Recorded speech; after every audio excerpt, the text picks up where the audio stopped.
The Order by Richard A. Nake.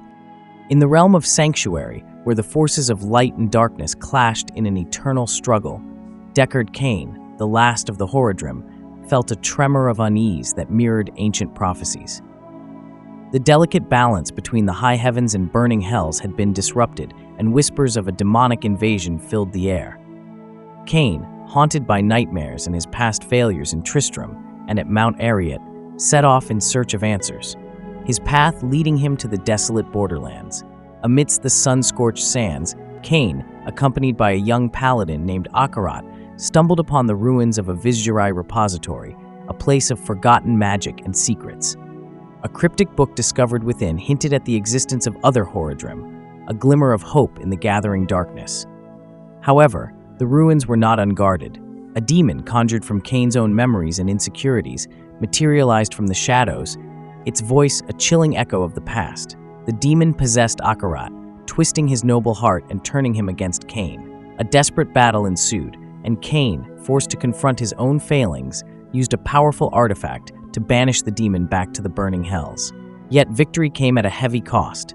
Akarat's life was forfeit, leaving Cain with a burden of guilt and a renewed sense of urgency. The demon's final words, "Your savior is close, hidden among thousands in plain sight," echoed in his mind, a cryptic clue that set him on a new path. Cain's journey led him to the vibrant city of Caldeum, a bustling hub of trade and culture, where he sought out Jillian, an old friend from Tristram. Jillian had been entrusted with the care of Leah, a young girl with a mysterious connection to the prophesied end of days. However, upon arriving at Jillian's humble abode, Cain discovered that the darkness that plagued Sanctuary had taken its toll on her. Haunted by whispers and visions of demons, Jillian had succumbed to paranoia and fear, her once vibrant spirit dimmed. Cain also felt an unsettling power within Leah, a raw magical energy that seemed to surge around her, uncontrolled and unpredictable. The weight of his responsibility grew heavier, knowing that he must protect Leah from the forces that sought to exploit her powers. As Cain delved into the origins of a book found in the Vizjerai ruins, a clue emerged, pointing him towards the fallen city of Kurast. Kurast, once a beacon of knowledge and civilization, had succumbed to the demonic invasion years before, and was now a haven for thieves, outcasts, and worse.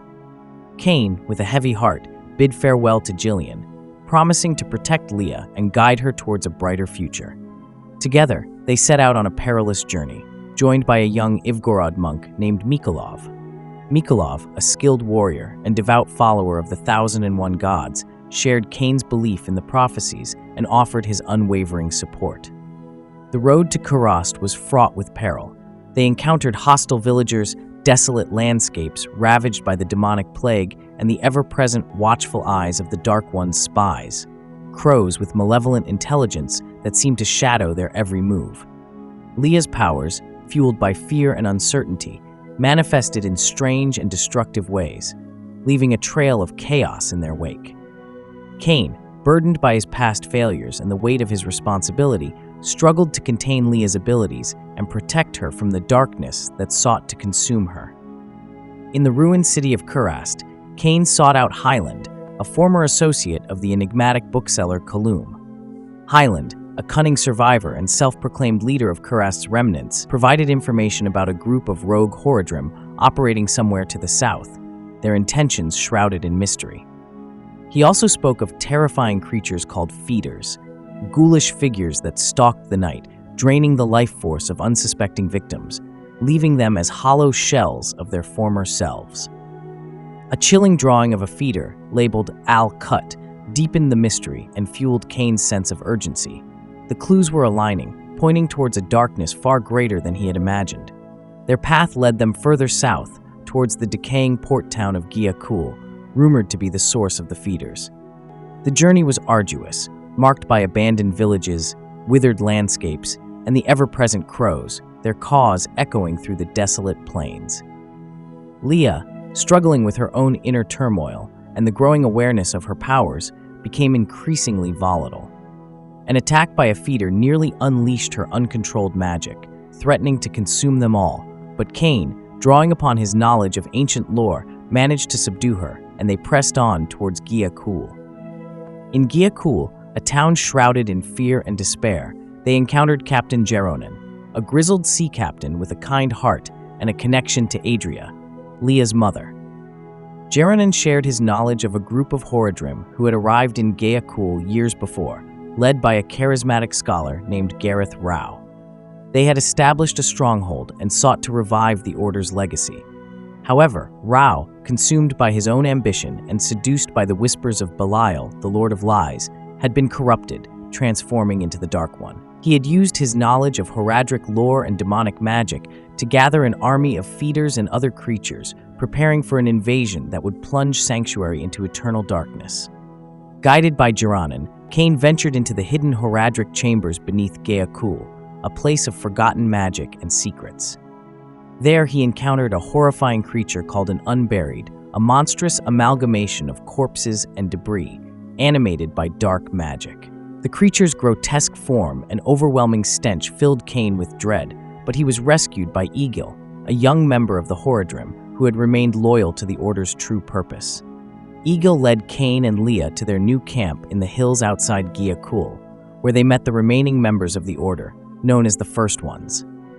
The First Ones, a diverse group of scholars and mages, had been fractured by Rao's betrayal and the horrors they had witnessed. Some, like Egil, clung to the hope of reviving the Horadrim and fighting against the darkness, while others, like Ferris, had lost faith and sought only to escape the encroaching evil. Cain, realizing that the prophecies he had uncovered were true and that the fate of Sanctuary rested on his shoulders, rallied the First Ones, urging them to embrace their Horadric heritage and stand against the coming storm. Together, they devised a plan to infiltrate the Black Tower, Rao's stronghold on the edge of the sea, and stop his evil plans. Using their combined knowledge of magic, they prepared for a desperate battle against the forces of darkness. However, their plans were tragically undermined by Ferris, a member of the Order who had succumbed to despair and secretly allied himself with Rao. Driven by his own fear and resentment, Ferris betrayed the group, leading them into a trap at the Black Tower. As they emerged from the hidden tunnels beneath the tower, they found themselves surrounded by a horde of demons, their escape route cut off. A fierce battle ensued in the courtyard, with Mikolov, the young monk, sacrificing himself to create an opening for Cain and the remaining First Ones. Mikolov's selfless act of heroism bought them precious time, but at a terrible cost.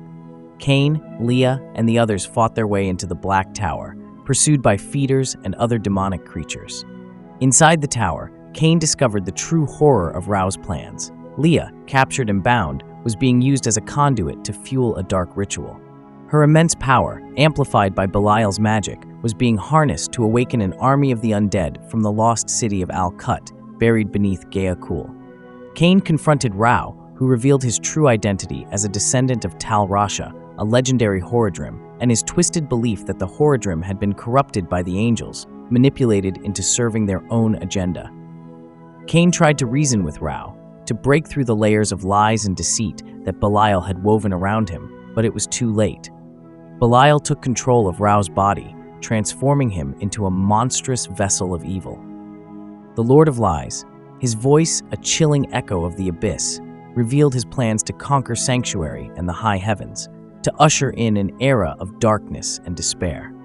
In a desperate act of defiance, Cain attacked Rao with his staff, momentarily disrupting Belial's control and allowing Leah a brief respite.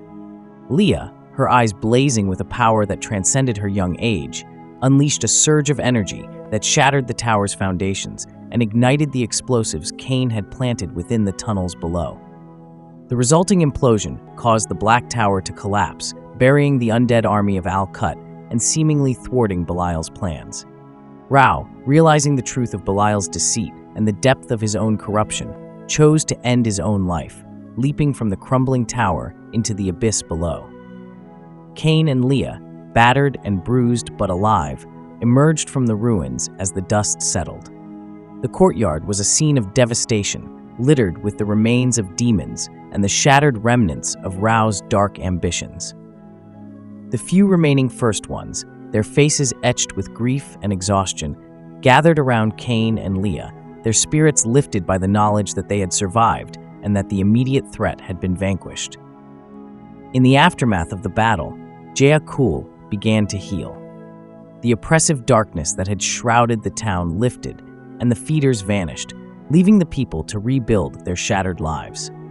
The sun shone brightly, casting a warm glow upon the ruins of the Black Tower and the faces of the survivors.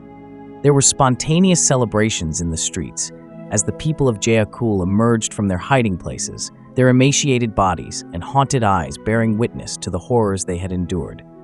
Yet, amidst the devastation, a sense of hope began to bloom. Cain and Leah, along with the remaining First Ones, found refuge in the captain's table, Geronan's humble tavern that had become a symbol of resilience and community. Leah, still recovering from the ordeal, remained quiet and withdrawn, her memories of the events fragmented and shrouded in a protective haze. Cain, ever watchful, cared for her with a tenderness he had not known he possessed, his heart filled with a newfound love and determination to protect her from the darkness that still lingered in the world. As the days passed, Cain realized that his journey was far from over. Belial, the Lord of Lies, had been thwarted, but he was not defeated.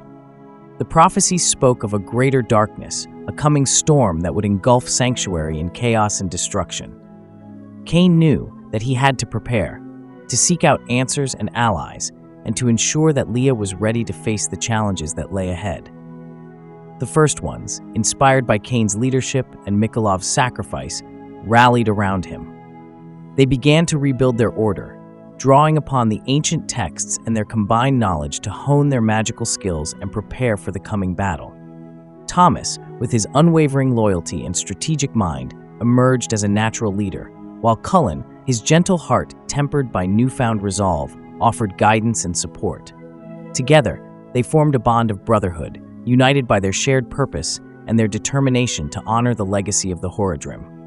Cain, with Leah by his side, set off on a new journey, his path leading him towards the unknown.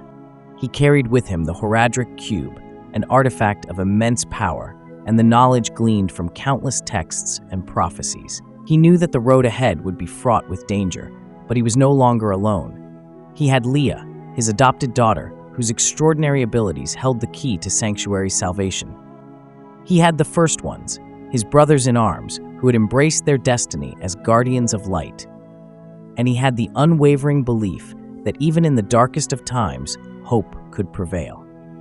Their journey took them across the vast and varied landscapes of Sanctuary, from the windswept plains of Kyrgyzstan to the icy peaks of the Dreadlands.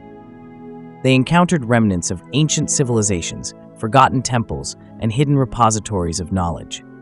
With each step, Cain's understanding of the prophecies deepened, and he began to see the threads of destiny weaving together, leading towards a confrontation with the ultimate evil. Leah, under Cain's tutelage, began to embrace her powers. She learned to control the surges of energy that had once overwhelmed her, to channel her magic with precision and purpose.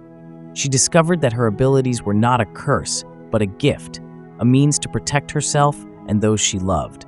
And as she grew in strength and confidence, she became a beacon of hope for the future of Sanctuary.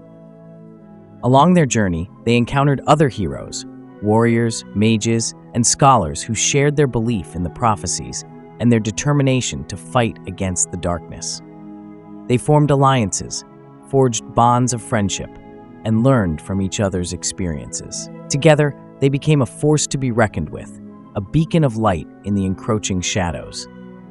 As the time of the prophecy drew near, Cain and Leah found themselves at the heart of the conflict, their paths converging with those of Belial and his demonic forces. A final battle loomed, a clash of epic proportions that would determine the fate of Sanctuary. The forces of light and darkness gathered, their armies amassing on the brink of oblivion. Cain, Leah, and their allies stood together, their hearts filled with courage and determination. They knew that the odds were stacked against them, that the power of the burning hells was vast and unrelenting. But they also knew that they were not alone. The spirits of the Horadrim watched over them, their legacy a guiding light. The hopes and dreams of Sanctuary rested on their shoulders, and they would fight to the end for the future of their world and for the light that still flickered within the darkness. If you enjoyed this summary, please consider subscribing to the channel.